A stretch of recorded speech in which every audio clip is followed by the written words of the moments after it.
Hey there folks, welcome to Silent Film Saturday, episode number 50. I'm your host, Joey DeAngelis, and today I shall be discussing the 1924 production, He Who Gets Slapped, directed by Victor Sjostrom, starring Lon Chaney Sr., John Gilbert, Norma Shearer, and Mark McDermott.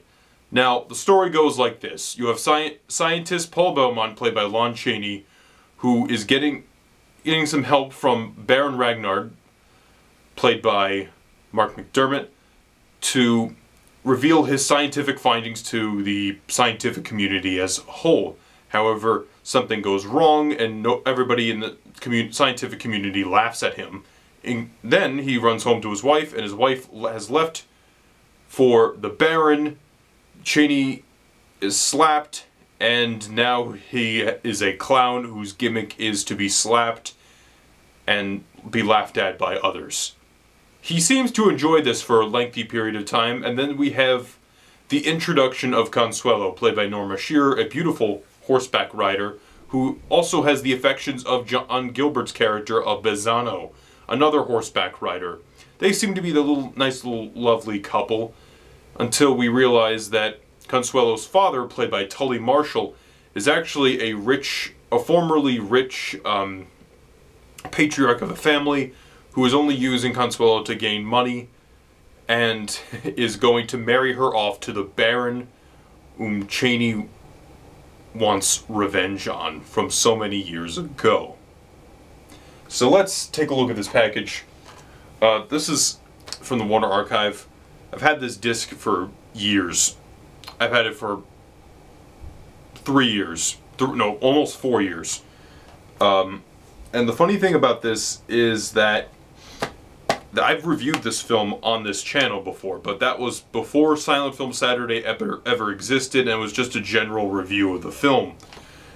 Now, the cover is pretty much just the poster of the film, but I don't mind because this is like one of my all-time favorite posters. Black background, Chaney's face, He Who Gets Slapped. Pretty simple. Back is pretty generic. It's like all the other Warner Archive stuff. No bonus features. The film's 72 minutes long. Generic looking disc, no insert. 10-minute chapter stops. Anybody who's familiar with Warner Archive should know this already. This is an interesting film. Why I say it's interesting is because usually Chaney has to carry the entire film on his back in most of his films. Phantom of the Opera, The Hunchback of Notre Dame, The Penalty, a lot of those films he is the best part. Without a doubt. Without a shadow of a doubt. Because of his performance and his dedication to his craft.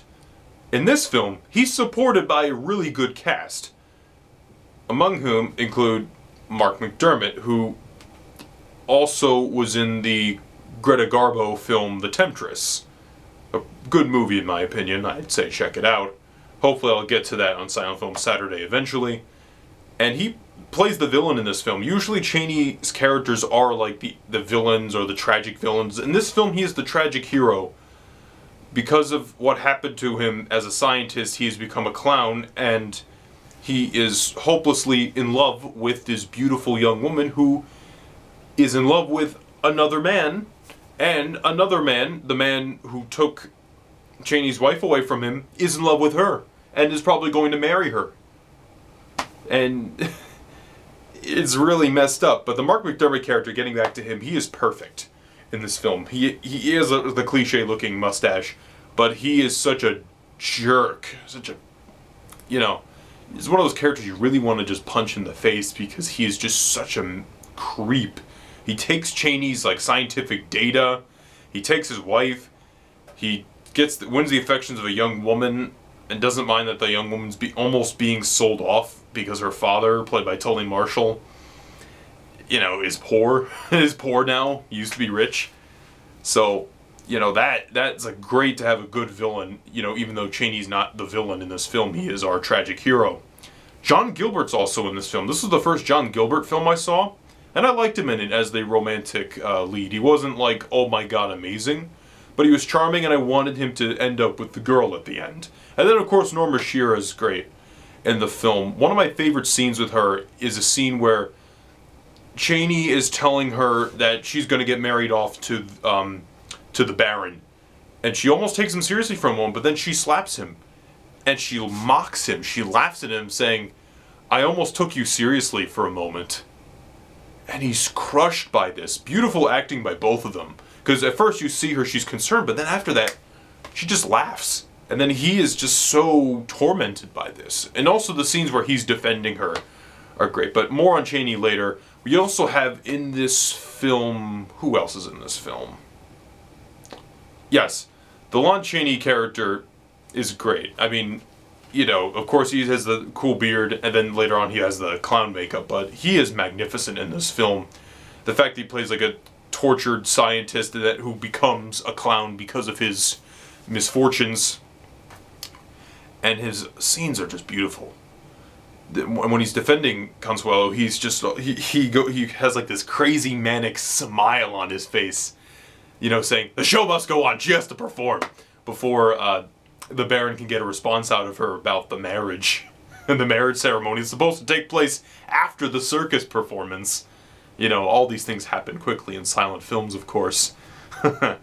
So, yeah, that's a marvelous, magnificent scene right there. You know, you have some scenes with the love interest, they're having a picnic and stuff, and some people might not like that, but I like the couple, and I felt the acting by Norma Shearer and John Gilbert was very good, so I like those scenes. They were a nice little aside from the circus background. One of my favorite scenes in the film is where the Baron leaves the scientists and now the clown, Chaney's character's wife, and he just leaves and he gives her a check and that's it. You have to see it the way it's constructed. It's not like they get into an argument or anything. They just show her reaction, and he just leaves, and she has to check, and that's the last time we see her character for the rest of the film. I also have to say though, one of my main criticisms is just the score. The score supplied on this was not very good. Not to me. It's not. It's just kind of choppy. Like it cuts off at places. It doesn't fade in and fade out. Maybe it's because, you know, it was like a soundtrack attached to the film when it was like re-released or released or something like that. But it's still not very great. I wish we would get like a better score for it, like Robert Israel write it or Carl Davis, you know. But one last thing I wanted to say is that I love the scene where Chaney, you know, unleashes his revenge. I don't want to say how he does it, but it's so satisfying to see him do this, but in a positive way. Like, it's demented and sickening, but they're able to get away with it because Chaney is the good guy at the end. And it's really well done. And it's also really interesting because I believe this was a stage play, too. And the ending is altered, but I like the way this movie ends. I do. I think it's perfect. You know.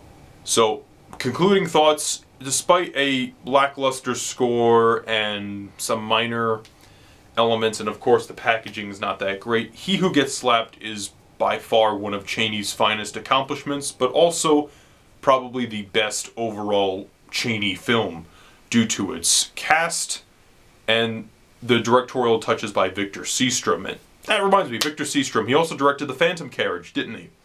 And there's some really nice pieces of just like weird symbolism, like you have the clowns revolving the, you know, the globe on their hand, and there's a scene at the end of the film that's they throw something into the spinning earth at the end, almost like a funeral march. You know, it's really nice little touches with the clowns and the circus. They're not just there because they're clowns, and I like these types of circus stories, and I'd say, if you're a silent film fan or a Lon Chaney fan and you want something really good, check this one out. Next week, I shall be discussing the 1927 Academy Award winning production of Wings. See you next week.